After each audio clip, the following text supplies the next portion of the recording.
Hi, boys and girls. This is Miss Simpson. I hope you're having a wonderful day. We're going to get started with our read aloud for today. We're going to continue with our story Because of Winn-Dixie. And today we're going to be reading chapters 15 and 16. So buckle up, you guys. There's going to be a whole lot more going on in our story today. So remember, there are no pictures, so I will just be reading the story to you. You can do a quiet activity while you're listening to the story, but make sure that you're paying attention because today we are going to have some response questions. So you're either going to be writing them down in your journal or you're going to be typing them in online, but there are going to be questions about the story, so you can go back and listen to other parts again if you need to, but just to let you guys know, and we will be going back and talking about different parts of the story afterwards. Okay, so let's dive right in. Let's get started. So chapter 15. The Herman W. Block Memorial Library's air conditioning unit didn't work very good, and there was only one fan. And from the minute me and Winn-Dixie got in that library, he hogged it all. He laid right in front of it and wagged his tail and let it blow his fur all around. Some of his fur was pretty loose and blew right off of him like a dandelion puff. I worried about him hogging the fan, and I worried about the fan blowing him bald. But Miss Franny said not to worry about either thing.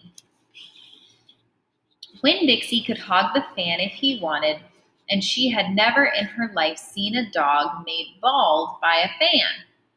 Sometimes when Miss Franny was telling a story, she would have a fit. They were small fits and didn't last long, but what happened was she would forget what she was saying. She would just stop and start to shake like a little leaf. And when that happened, Winn-Dixie would get up from the fan and sit right at Miss Franny Block's side. He would sit up tall, protecting her, with his ears standing up straight on his head like soldiers.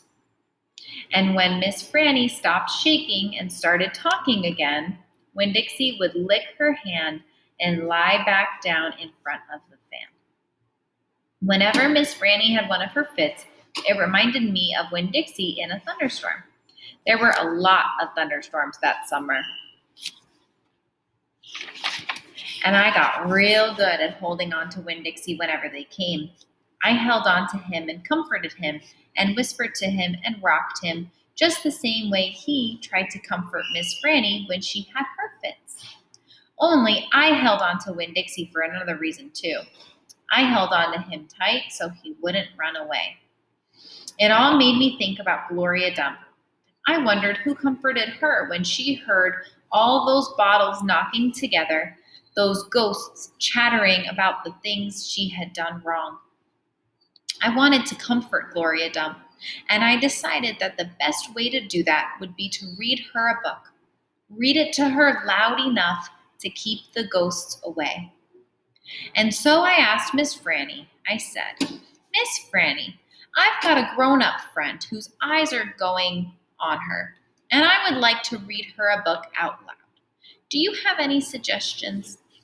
Suggestions, said Miss Franny. Yes, ma'am, I have suggestions. Of course I have suggestions. How about Gone with the Wind? What's that about? I asked her. Why, said Miss Franny, it's a wonderful story about the Civil War.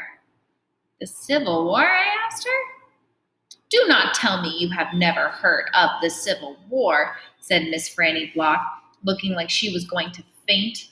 She waved her hands in front of her face. I know about the Civil War, I told her. That was the war between the South and the North over slavery. Slavery, yes, said Miss Franny. It was also about states' rights and money. It was a terrible war. My great-grandfather fought in that war. He was just a boy. Your great-grandfather? Yes, ma'am. Litmus W. Block. Now there's a story. Winn-Dixie yawned real big and lay down on his side with a thump and a sigh. I swear he knew the phrase, now there's a story. and he knew it meant we weren't going anywhere real soon. Go ahead and tell it to me, Miss Franny, I said, and I sat down cross-legged next to Winn-Dixie. I pushed him and tried to get him to share the fan, but he pretended he was asleep, and he wouldn't move. I was all settled in and ready for a good story when the door banged and pinch-faced Amanda Wilkinson came in. Winn-Dixie sat up and stared at her. He tried out a smile on her, but she didn't smile back, so he laid down again.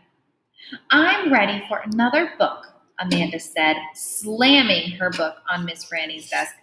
Well, said Miss Franny, maybe you wouldn't mind waiting.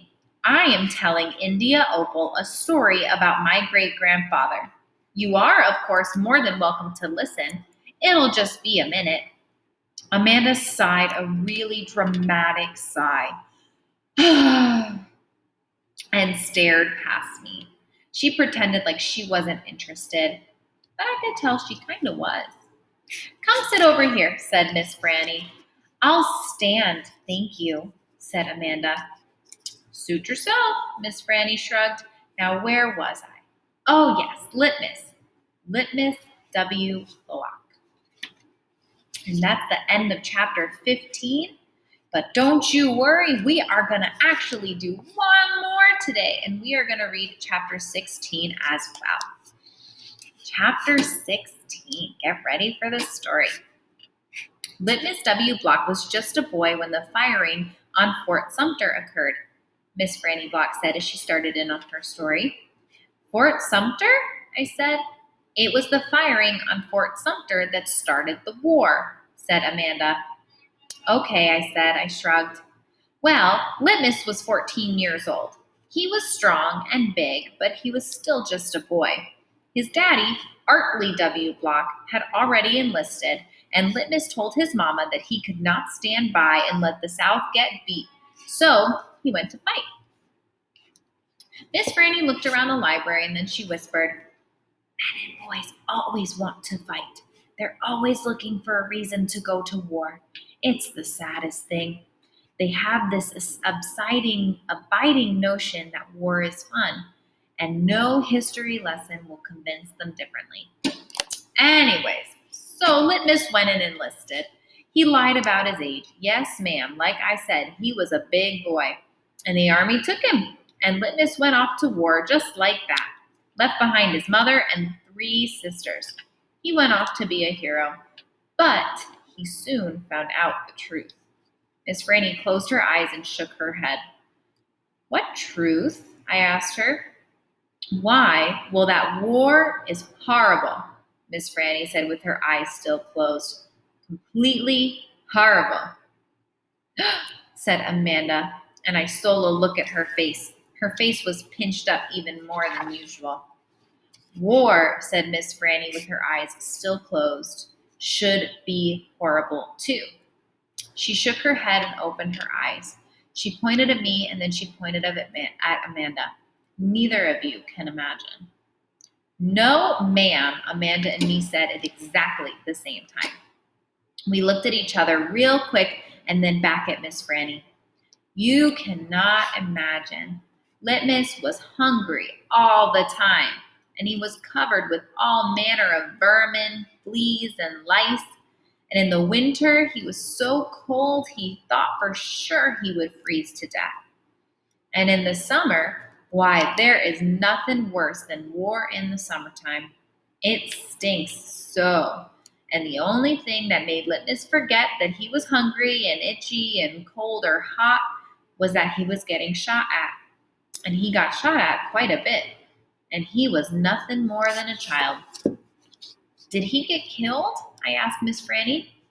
Good grief, said Amanda, and she rolled her eyes.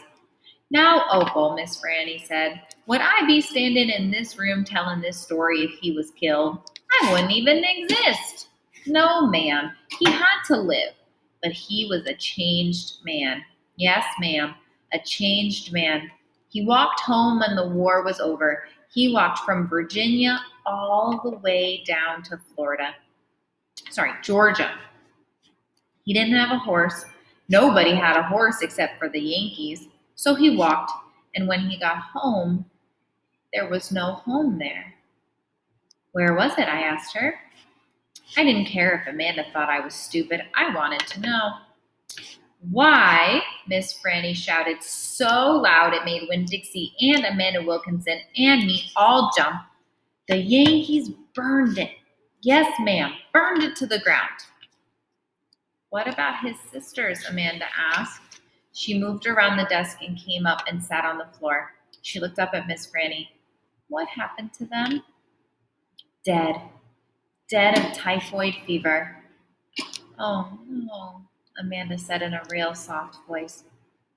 And his mama? I whispered. Dead too. And his father? Amanda asked. What happened to him? He died on the battlefield. So Litmus was an orphan? I asked. Yes, ma'am, said Miss Franny Block. Litmus was an orphan. This is a sad story, I told Miss Franny. It sure is, said Amanda. I was amazed that she was actually agreeing with me about something. I'm not done yet, Miss Franny said. Winn-Dixie started to snore, and I nudged him with my foot to try to make him quit. I wanted to hear the rest of the story. It was important to me to hear how Litmus survived after losing everything he loved. And that is the end of chapter 16.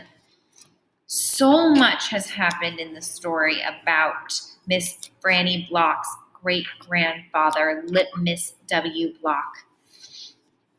And next time, we will be continuing with our story with chapter 17 to see how Litmus was able to move on after that very sad ending of how he came home from the war and lost his family. But I hope you guys enjoyed our story for today. Like I said, there are some discussion questions. You can always replay this video if you want to hear sections again. And then make sure that you complete those comprehension questions and turn them in, please. I will be checking. All right, have a great rest of your day, and I will see everybody tomorrow. Bye.